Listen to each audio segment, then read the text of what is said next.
আমার দেখা সবচেয়ে সুন্দরতম একটা ট্যুর ছিল এইটা, যেখান থেকে সরাসরি হরিণের দেখা মিলবে এবং আল্লাহ তাআলার সৃষ্টি আসলে অত্যন্ত সুন্দর, যেটা না ঘুরলে না দেখলে একদম বোঝা যাবে না। এবং আল্লাহ তাআলার এই সুন্দর সৃষ্টি রঙিন কালার মাছ দেখে অত্যন্ত চোখ তো জুড়িয়ে যাবে আপনাদের। এবং আমার ভাগ্নি এবং আমাদের সাথে ফার্স্ট টাইম কাটা বেস্ট একটা মোমেন্ট ছিল এইটা। আসসালামু আলাইকুম, হ্যালো সবাইকে, আমি আল ইসলাম। আমরা চলে এসেছি রাজশাহীতে শীতের মৌসুম উপভোগ করার জন্য। আমরা চলে গিয়েছিলাম জিয়া পার্ক নামের একটা পার্কে, যেখানে অত্যন্ত খুব ভালো লাগার একটা দৃশ্য ছিল এবং ওইখানে বাচ্চাদের খুব সুন্দর রাইড ছিল, যেটা দেখে আমার শৈশবের কথা মনে পড়ে যাচ্ছিল। যেহেতু এখন বড় হয়ে গিয়েছে আর উঠতে পারবো না, যেহেতু আমার ভাগ্নি খুব ছোট ছিল, যার ফলে আমার ভাগ্নিকে আমরা কোনো রাইডে উঠাইতে পাই না, কিন্তু আমার ভাগ্নি কিন্তু দেখে দেখে সবকিছু উপভোগ করছিল এবং অনেক বেশি আনন্দ করছিল। দেন পরের দিন আমরা চলে গিয়েছিলাম চিড়িয়াখানায়, যেখানে যাওয়ার পর খুব সুন্দর কিছু কিউট খরগোশ দেখতে পেলাম এবং সাথে ছিল খুবই দুর্দান্ত বানর, যেগুলো দেখতেছেন সার্কাস দেখাচ্ছিল।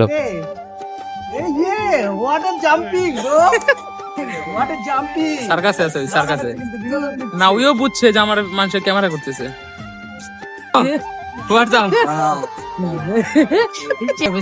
আমি ওই পারে যাই, তুই এপারে আয়, তুই এপারে আয়।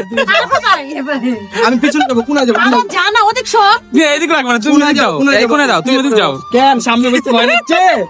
সামনে বসো, মজা লাগে। ও ইয়েস ইয়েস, কি মজা। এই এরকম করিস না। ভয় লাগছে।